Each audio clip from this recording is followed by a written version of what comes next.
if there's any topic you want me to talk about and do more justice to, just put it down in the comment section. I'll try my best to do that. All right. So guys, just sit back and watch. Make sure you give us a thumbs up for this. Okay. All right. In the West African state of Ngadia, the air was always thick with heat and secrets. Red dust clung to every surface. Along the outskirts of the capital, where tin-roofed shacks teetered between life and ruin, 17-year-old Ama Ubo vanished. She had gone out to sell roasted groundnuts by the bus stop. Her mother, Mama Titi, waited with a mounting dread that had become too familiar in Zone 9. Ama was the fourth girl in 2 weeks to disappear. 2 were found days later, unconscious and missing a kidney. The others were never found at all. Baba Jaro wore polished shoes and a smile that could open doors. In another life, he had been a schoolteacher. Now he was a middleman, the bridge between poverty and purpose, as he liked to say. His clients were not local. They came from Lagos, Johannesburg, Riyadh, even Geneva. They needed livers, kidneys, corneas. He supplied them. He had a simple method: target the desperate. At an IDP camp on Ngadia's northern border, he gave a quiet talk about medical volunteering opportunities. He promised meals, shelter, and a small cash stipend. Ibrahim, 22, displaced after conflict in the north, had lost his brother to cholera and his father to a landmine. When Baba Jaro called for volunteers, Ibrahim stepped forward. Just a small test, they said. The next morning, he woke up dazed, stitched across the side. He never urinated the same again. Dr. Omar Egbe was a respected surgeon in Gadia General Hospital. He also ran the after-hours clinic in the unregistered basement. His hands were steady. His conscience was not. Each night, a generator hummed beneath the hospital as lives were carved apart to extend others. Sometimes the patients were unconscious, sometimes not. Dr. Omaregbe didn't ask questions about where the donors came from. He received his cut, transferred discreetly via shell companies to a foreign bank. At home, his daughter needed a liver transplant. When the time came, he chose a donor from the files he helped create. Behind it all sat the elite, faceless in public, but all-knowing in back rooms. Minister Nwoke, head of internal security, had a son with renal failure. His weekly dialysis sessions in Switzerland were paid for through state development funds. He was also on the protection payroll of the organ network. Madame Felicia Gando, a business magnate and philanthropist, ran a chain of private clinics known for their miracle recoveries. Her clinics facilitated post-op care for transplant recipients, flown in from Europe and Asia. Behind her foundation's glossy brochures was a steady stream of body parts moved like cargo. Dayo Balewa, a 34-year-old investigative journalist, had been tracking the syndicate for 3 years. He had photos, names, recordings. His contact inside the morgue had slipped him a file. Victims labeled unknown, their organs missing. The deeper he dug, the more afraid he became. One night, his editor at the Ngadia Sentinel refused to publish the story. Too dangerous, he said, eyes darting toward the closed blinds. Days later, Dayo's apartment was broken into. His laptop was taken. His source inside the hospital was found dead in an alley. Still, he kept copies. Hidden in a sealed envelope, they now sat in the hands of his sister in Cotonou. The trade escalated. Children were snatched at night. Bus stations turned into hunting grounds. Donation trucks crossed borders under diplomatic plates. Cartels partnered with rebel militias for access to remote villages. Posters warned parents to keep their children close. Mobile clinics were burned by angry mobs. The Ministry of Health issued denials. Fake news, they said. No credible evidence. But the numbers said otherwise. A quiet war was being waged. For every child taken, a rich man somewhere lived another year. One rainy evening, a woman arrived at a local radio station, soaking wet and clutching a plastic bag. It was Mama Titi. She held her daughter's ID card, a photo of the scar on Ama's side, and a grainy picture she had secretly taken of a man she believed was Baba Jaro. The station refused to air it. We can't afford to disappear too. But an intern, 23-year-old Kemi Adebola, took the files and uploaded them online. Within hours, the story went viral on Pan-African forums. International outlets picked it up. A UN special rapporteur called for an investigation. The government labeled it foreign sabotage. Police raided the radio station. Kemi fled the country. Mama Titi hasn't been seen since. Dayo still writes, anonymously now from exile. The organ trade has only become more covert, more decentralized. Villages remain gripped by fear. Surgeons keep cutting. And yet, somewhere in the shadows, people whisper truths. Files are passed hand to hand. Photographs are smuggled out. One day, maybe, someone with power will listen. But for now, the harvest continues, and the silence is deafening. Hello, guys. This is the Truthful African Child. If you're yet to subscribe, please do us a favor of hitting the subscription button and also turning on the notification button so you can be notified whenever new videos drop. Okay, to help us so much, especially in the aspect of YouTube algorithm. So thank you. Okay, today I'll be talking about another topic people don't really want to give much coverage.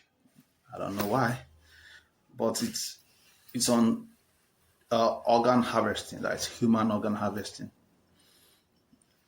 In case you don't know, is now one of the biggest things after drug and oil. You know, and it's happening in Africa. Africa has become one of the biggest marketplace for organ harvesting, and it's illegal. Because 98% of people who are being harvested either are not aware or we are actually victims of kidnapping. And it's going on and on in several countries in Africa. Nobody's talking about it, mainly because of the powers behind it. It's sponsored by the rich and the powerful, some people in government. So it is what it is. So nobody's talking about it. I'm going to talk about it today. And in fact, I've actually put together a piece, and I hope you watch to the end, that will throw more light and, create more awareness so that people can know what's actually happening. Most times these things happen and they blame it on ritual killings, Yeah, although ritual killings are real, they exist, but it's only a very, very little percentage, let's say 2% of the deaths. I'm a spiritual person. I believe in spiritism. I believe there are higher realms of power. The physical is being controlled by the spiritual. Believe it or not, this life didn't just drop on its own. Someone is in charge, and that's where spiritualism comes in. And everybody deny it all you want to. At the end of the day, the physical, the world we live in, the planet is all spiritual. Nothing happens in the physical that wasn't programmed. The physical is just like the screen. The main stuff is happening behind the scene. That's the spiritual. So what you're seeing is what has already been ordained to happen.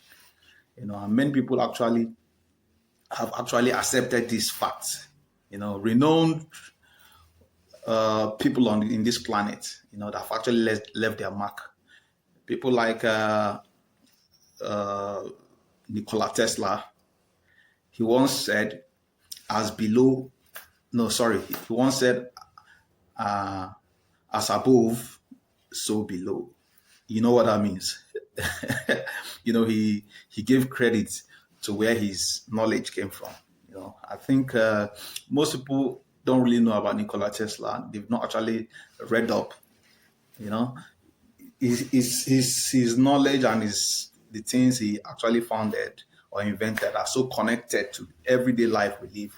And it will even blow your mind to know that even after he passed on, one of the people that were actually put together, the investigators that were actually put together to go and search through his journals, his files, and see if there's anything they can, anything new they can actually get, so they can actually create or invent new things. He was that intelligent. So one of the people that actually went on that assignment was Donald Trump's uncle, not his father. So it's no surprise the Trump's family is so rich or so wealthy. People theories have it that his uncle, the Trump, that actually was among those that went for that Nikola Tesla's journal investigations and findings must have seen or stumbled on something, that he didn't actually let out. And you can say he hit generational wealth. What a jackpot. So if people like Nikola Tesla, as intelligent as he was, could actually still reference spirituality, then what are you doing? Are you lying to yourself? Even for those who are Christians and Muslims, they've actually referenced that realm of spirituality that calls for, field sacrifice. You know what I mean? So that's what I'm trying to tell you, that spirituality exists. Some people say, oh, rituals, nothing. It's real. Just be careful. Just be careful. For those, I'm not a Christian to start with. For the Christian ones, there's a part of the Bible where Israelites, that is the old Israel, not this Israel occupying Israel now. Not those people. I'm talking about the original Israel. The Israelites were actually instructed to invade one of the kingdoms then, on instructions by their God. So on their way there, those days, there wasn't like car, no sheep. Okay, there was sheep maybe later on, but no cars then. So most of the journeys were done by foot or horses, camels, But with an army so large, you can't provide chariots for everybody now. No horse. So most of the journey was on foot. So on their way going there, they must have spent months or weeks, And the king of that kingdom already got a hint that Israel was coming for him. So he consulted the gods of that time that they were worshiping. He did all sacrifices, slaughtered oxes, bulls, animals, and and still nothing. He wasn't getting anything positive from, the gods of that time. So he now did something extraordinary. He now unalived his son, his first son. He slaughtered his first son on the walls of the city. And according to the Bible, the God that sent the Israelites to invade these guys now instructed them to turn back and go back to Israel. And the king, as at that time, asked, why now? You sent us to, he said, just go back. He said, that man, the king, has given sacrifice above sacrifices. There are sacrifices that are above sacrifices. That's why human blood is a very potent thing, So that's why I'm trying to tell you that rituals, all this unaliving actually exists. So be careful. Don't just say they are not real and don't fall victim. So now, the topic of the day, organ harvesting, human organ harvesting. It's been going on the low, and there's a lot of covering being done. When I mean covering, I mean suppressing, trying to make it, not bringing it to the light.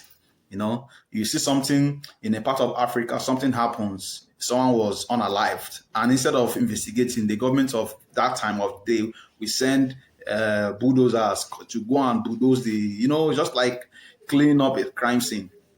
It's been going on. It's been going on. So I put together something, so you can actually, that will throw more light. So make sure you watch to the end so you get what I'm talking about. And don't forget to come to the comment section. If there's any topic you want me to talk about and do more justice to, just put it down in the comment section. I'll try my best to do that. All right. So guys, just sit back and watch, and make sure you give us a thumbs up for this. Okay. All right.